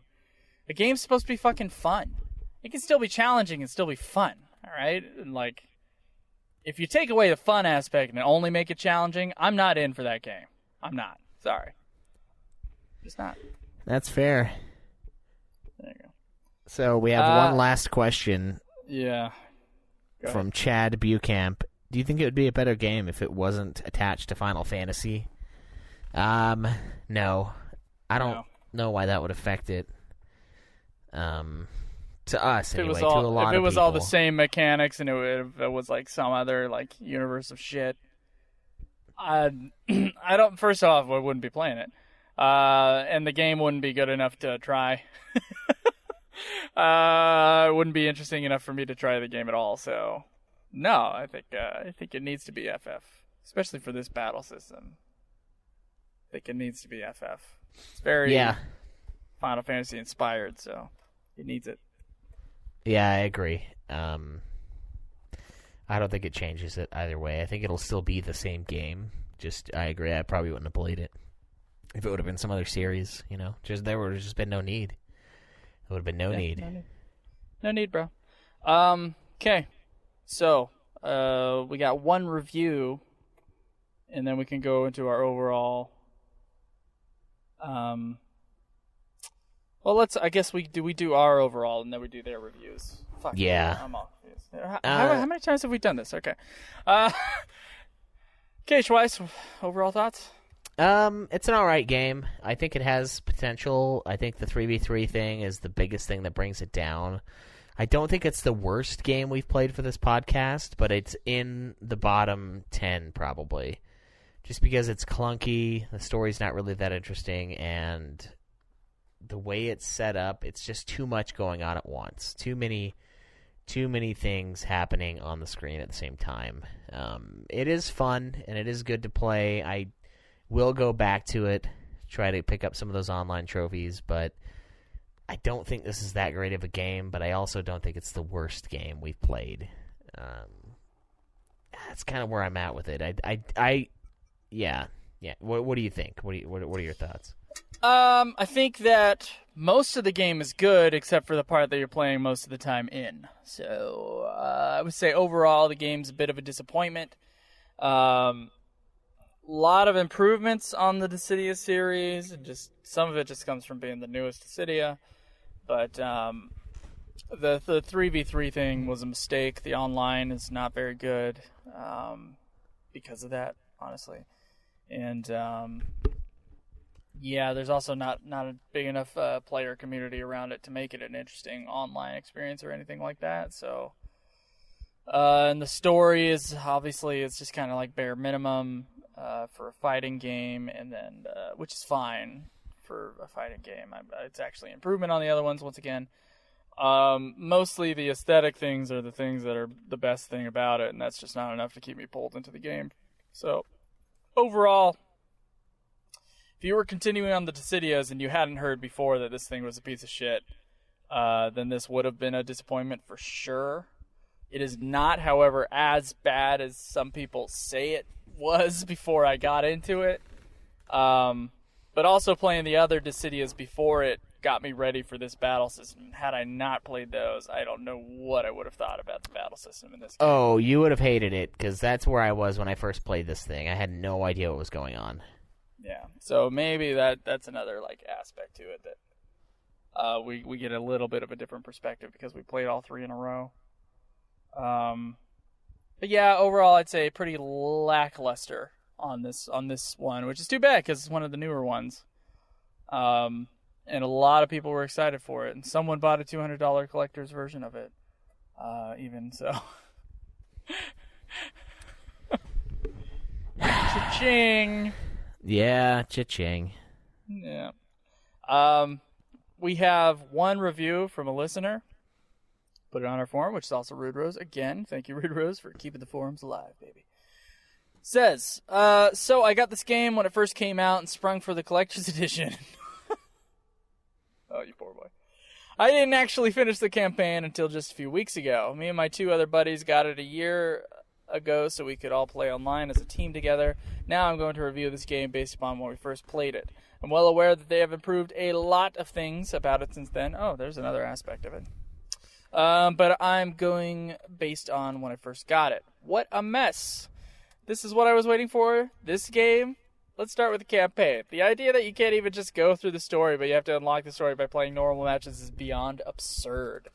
In what design philosophy does that make sense? I've seen the reverse in certain games where you have to complete single player before going to multiplayer, and while stupid, you can argue that it gets you familiar with the game first. Why do you have to play multiplayer to unlock the story? It's so dumb. And when you finally get enough to get to the story, it's so lacking. Has Square Enix forgotten how people interact with each other? A lot of their games lately, the characters don't actually have a conversation. They talk past each other and just say things just to say them. I don't know if they are trying to match the dialogue up to the Japanese lip movements or what, but everything they say comes off as really stunted and awkward. Have you played the first game? Is what I'm asking. You got to look at the first one. Oh, man. No, this is an improvement, believe me. There are tiny beats of the story where some of the characters actually interact with each other in a meaningful way, but those seem to be an outlier. See, I thought that was actually an improvement. This is totally the opposite opinion here. It's interesting. I actually found the boss fights to be mostly enjoyable, but some of them have a frustration factor to them. Just a frustration factor. In particular, it bothered me how quickly that they would recover from their staggered state. When fighting Alexander, I was playing as Terra. I would be in the middle of a ranged assault. He goes down, and by the time I charge up my HP attack, he recovered it. I missed. I've had that happen many times on the last boss. Fuck, dude. Oh yeah. I will say the final cutscene before you fight Shinru, which is an extended, slowed-down version of the opening movie, is fantastic. I adored that movie. I wish the whole game was like that. When the game first came out, there wasn't even a damn move list. You just had to guess what things did and figure it out. Oh, God. You could barely look it up online because clearly nobody wanted to take the time to write about it and play this game. They also had to patch in the ability to make one overarching set of abilities because beforehand you had to pick them all out per character. Oh, God. Oh. Yeah, that's fucked. Oh, fuck that. Oh, Jesus. Did not know that. What a joke. The second biggest thing that killed my interest in this game was the online. There was no dedicated servers. It used a peer-to-peer connection. In other words, enjoy playing nothing but laggy, terrible matches. Kind of important in a fighting game that you can actually fight. My two buddies and I quit pretty shortly into trying to play just based on the fact that you can barely play the damn game. Finally, and perhaps most importantly, the game itself is what holds this game back. I never played a Dissidia game, so maybe it's better as a 1v1 format, but the 3v3 is simply too chaotic. There's a theme here, guys. You can never tell what the hell is going on. You are constantly getting blasted from many different directions, and you often just get gangbanged by multiple people and just die. It's such a mess, and I can't tell you how many times I spent dashing towards someone as a melee character like Titus, only to have them dash away. Chase me, Ashley Wright. Chase me. And we spent the next 10 seconds just dashing in unison, and we both run out of gauge and recharge and then start it all over again. Maybe I'm just bad at it, but considering how frequently I've heard this complaint from anyone who's played it, it's got to be the game being crap. There's also a clunky feel to this game where if you attack and whiff, you have the big downtime / startup time as your character just floats there. Maybe that's intentional, but I found it really annoying. I really wanted to love this game, and I was looking forward to it. Cha-ching. But Square put this thing out there like a fart into the wind. Not to mention, anything you want to buy for character customization is so damned expensive. It will take you forever to be able to purchase anything. Bad design all around. What a disappointment. And Schweiss, what's the legacy of this game? Kind of a disappointment. A disappointment. There you go. I don't know of anyone being happy with this game. It's always like, well, I can help you get the platinum. But it's never any I had a lot of fun with the online. I'll show you how it's done. It's, no, I know a way. It's like, don't worry, you don't have to play it for real. I got something for you. For you. And that's when you know it's a bad game. At least in one respect. I think the overall legacy is that this was a disappointment. There was a lot of hype around it. It was getting a lot of coverage, and I think a lot of people bought it, and then a lot of people stopped playing it because it's simply not that good.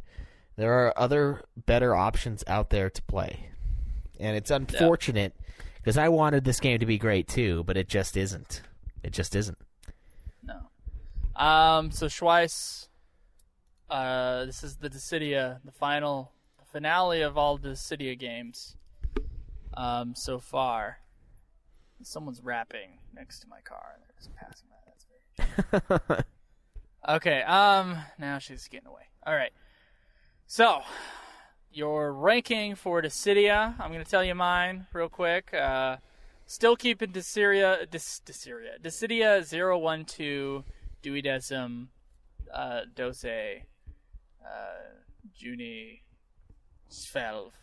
12 at the top of the Dissidia trilogy, and Dissidia, the original game, just underneath it, and then a bit of a step down, although almost all other aspects are improved. Unfortunately, the gameplay, which is what you spend your time in, big disappointment for Dissidia NT in that respect, and unfortunately that also makes it the last place Dissidia game for me.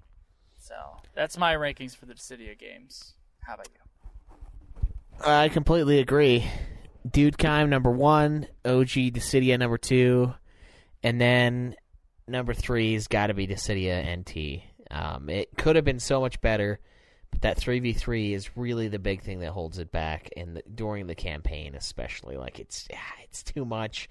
And then online ranked matches, I can't get behind a game that does that as its basic fighting structure. I just can't. They were so much better before. They had a formula that was working, and then they changed it, and it didn't work out. So, bottom of the pack. Be excited. I would be excited for a sequel to this thing that had all the things that this one's missing. Just put in. If they just added 1v1 as the main thing, or change the meta of the 3v3 to work, then I could see, and they kept they kept the graphics, the music, and the cutscene quality up. Then I think this could have been the best one, but it wasn't. It just missed the most important things. It's too bad. Not sad about leaving it behind me. If anybody wants my copy, they can come pick it up. Yeah. And excited to be moving on to Final Fantasy Theatrythym. Yeah, guys, get your questions and get your reviews for Theatrythym up. I will be finishing it this week as well. And if we're both done, might as well have a review, right? Might as well. Yeah, that's right. Theatrythym, the OG Theatrythym, and Theatrythym Curtain Call. They're both going to be in very quick succession. You know what, you guys might. You know what? Fuck it. Just get your Mystic Quest reviews up too, and questions for Mystic Quest. Let's just get that out of the way, because you never know. You never know what can happen in a week's time over here at Ultima Final Fantasy. So give us your thoughts on all three of those games and your reviews on them as well. Okay. Yep, and I'm excited to be getting into all that. I'm going to be playing Mystic Quest on my Retron, which I'm really happy about. I get to play it on the old console in souped-up graphics, but it's the original game. I've heard Mystic Quest is it's like one of the classic ones, man. It's supposed to be super easy, but it was one of the original spin-offs, so it was kind of a big deal when it came out. So yeah, it was. I think it was the first spin-off, if I remember correctly. The only things I've ever heard, I've heard the music is amazing. I heard the music for Final Fantasy Adventure was amazing too, and that one did turn out to be the case. Final Fantasy Adventure is an amazing soundtrack. Oh yeah. So I think Mystic Quest is a Nobuo Uematsu score. I think it is. Don't quote me on that. But we're about to play a classic that we had we done this game had we done this a lot differently, we'd be playing around FF4 or FF5. Yeah. Had we done this podcast where everything was in release order, but we didn't do that. But yeah, we're gonna hit that, and then it's 4 Heroes of Light, and that one's supposed to be a longer one. And then Explorers and World of Final Fantasy are supposed to be the longest ones, and those are the last two that we're playing. And then we're gonna take a little bit of a hiatus, and then we'll come back for the FF14 expansion. So yeah, man, we're starting to get there, bro. We are. It's been a long journey. I'm listening to old episodes and I hate myself. So we'll see in 5 years from now if I just hate everything to do with this podcast when I listen back to it. But it's funny, guys. It's funny how much you could change in 5 years. Yeah, it really is. It really is. It's funny how much you could change in your podcasting in 5 years, at the very least. Right. Yeah. So, yeah. If you like listening to us, you should listen to the other shows on our podcasting network. We have Nude Clan, a video game podcast that's weekly. I'm about to mix and release that episode. Unfortunately, when I get back from work, because I don't have time to do it before, but you'll have there's a big backlog of that. We've got For a Few Chickens More, a Song of Schweiss and Johnson, a Game of Thrones podcast, going over that series, the books and the TV show. Joe has a Godzilla podcast he does with his friend Drew, and they haven't done an episode in a while, but they have quite the backlog, so if you want to check that out, if you're into those old kaiju films, it's a great place to go. And Puff Puff Hour, a Dragon Quest podcast, also on the network, also great, working on Dragon Quest XI, and I will be joining them for that review if I can finish it in a reasonable amount of time. So check those out if you want to hear more from us or people like us. That's where you can do it. There you go. Yeah, guys. Thank you so much for listening. Thank you for your support on Patreon, and we'll see you guys next week. Sounds good. Until then, though, enjoy the Theatrythym Curtain Call, and Mystic Quest. Grind.